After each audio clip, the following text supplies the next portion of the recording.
l'Université Mohamed V, cher Farid, messieurs les présidents, messieurs, mesdames, les professeurs, les doyens, très chers étudiants. D'abord, mon cher Farid, toute ma gratitude. Je ne me sens pas très légitime à ce pupitre, vu la qualité de tous ceux qui sont dans cette salle, tous ceux qui se sont exprimés avant moi, qui s'exprimeront après moi. Mais je suis tellement heureux d'être parmi vous aujourd'hui. Et de m'associer à cet anniversaire, un anniversaire fondateur pour chacune et chacun d'entre nous. Il l'a été, pour ce qui me concerne, pour mes parents. J'en ai transmis déjà une partie à mes enfants et j'en parle souvent à mes petits-enfants. L'université Mohamed V, et je voyais cela dans l'exposition que je vous invite, pour ceux qui ne l'ont pas vue, encore à y jeter un coup d'œil, qui est à quelques pas d'ici. Quand on s'attarde un instant sur le regard de nos souverains, à la fin des années 50, en 57 et un peu plus tard, au début des années 60, et qu'on voit dans leur regard le bonheur, la fierté, l'émotion qui était la leur au moment où cette université s'esquissait et amorçait sa fondation et son rayonnement, si je puis me permettre. 65 ans après, si demain il y a quelques photos de cette cérémonie, on verra dans mon regard la même émotion, la même fierté et les mêmes certitudes sur ce que mon pays peut faire, ce que mon pays a su faire. Et j'entends vos préoccupations, monsieur le ministre. Elles sont objectivement là, mais elles sont celles de tous. Mais il y a un petit secret marocain, moi je n'ai aucun doute, aucune inquiétude sur la réponse que nous saurons donner à ces défis, comme on l'a fait en des temps plus incertains, plus difficiles. Beaucoup d'entre nous n'y croyaient pas à cette réponse. Et c'est là, c'est l'aspect, cet aspect que je voudrais, si vous m'en donnez quelques minutes pour essayer de le partager avec vous.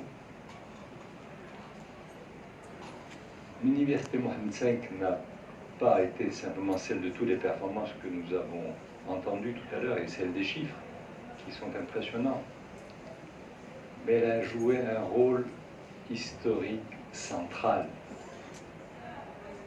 Elle nous a aidés à nous libérer.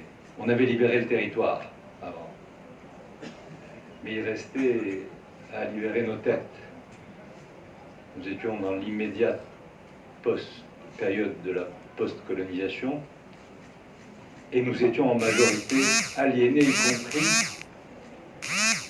ceux qui étaient les plus engagés dans le mouvement national. Mais il y a tellement d'exemples qui montrent qu'eux-mêmes n'ont pas immédiatement, je dirais, connecté la libération du territoire avec celle qui devait se faire dans nos esprits, dans nos têtes, et qui nous auraient permis, peut-être plus rapidement, mais qui nous ont quand même permis finalement de sortir de cette aliénation, qui était, je dirais, une étape historiquement incontournable. Mais l'université Mohamed V a été le jalon essentiel et déterminant dans ce long processus.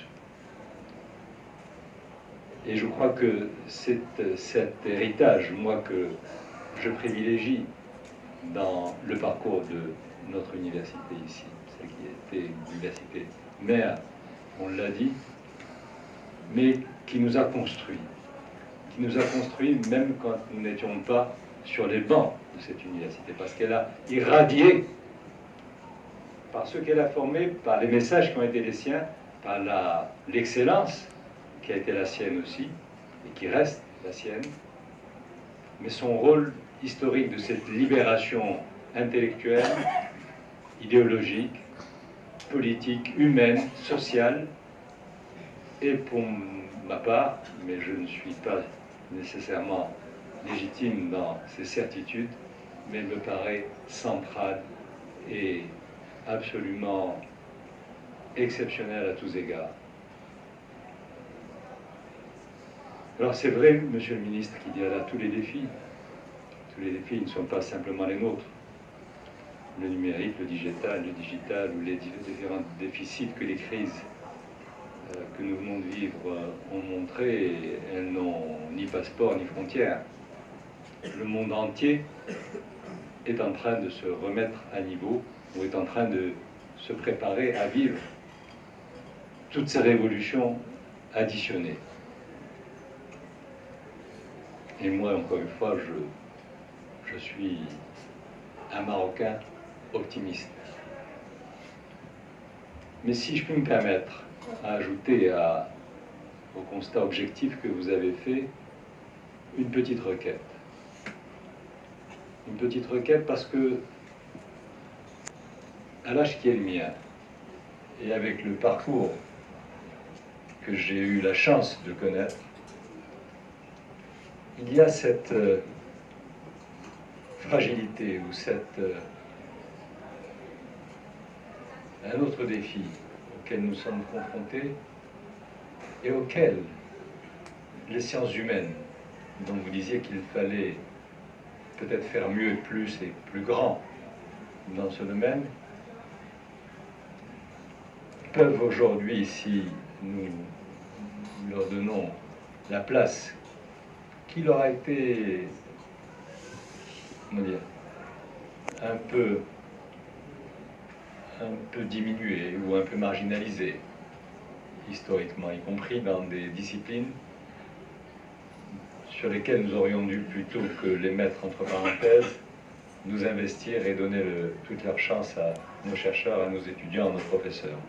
Parce que peut-être que nous ne serions pas confrontés à ce problème que j'évoque, et je conclurai pour ne pas m'attarder pour longtemps, qui est celui de la pédagogie, pour nous-mêmes de temps en temps, mais beaucoup plus souvent, la pédagogie de ce que nous sommes, et notamment de la rationalisation, de l'explication de notre complexité, que moi je considère comme une richesse fondamentale. Nous ne sommes pas une exception, nous ne sommes pas différents des autres, nous sommes une civilisation, et comme chaque civilisation plurimillénaire, nous ne sommes pas un pays ou des individus dont l'ADN est l'ADN le plus commun et le plus facilement compréhensible.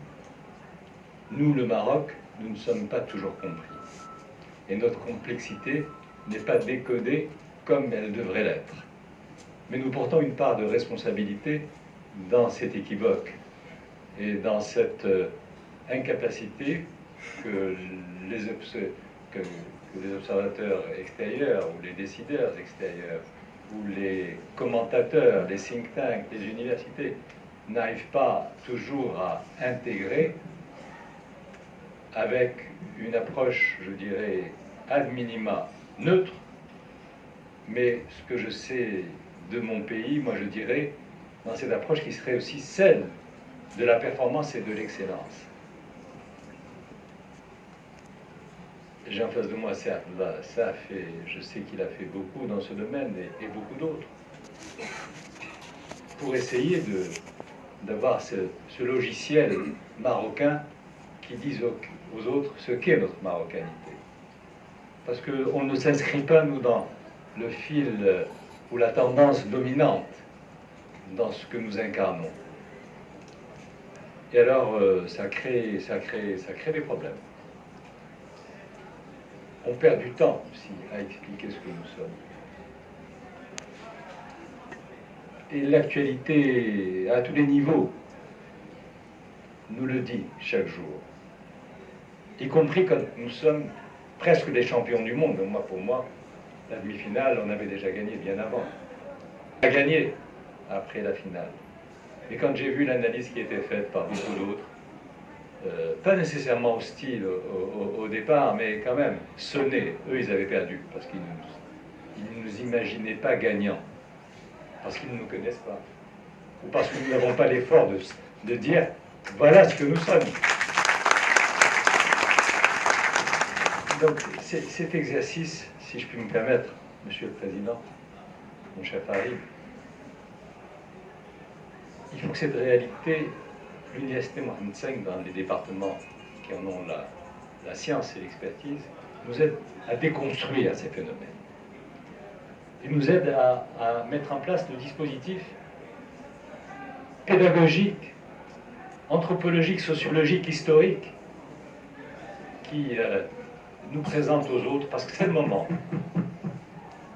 Nous vivons un momentum, je ne parle pas simplement du football, mais en général.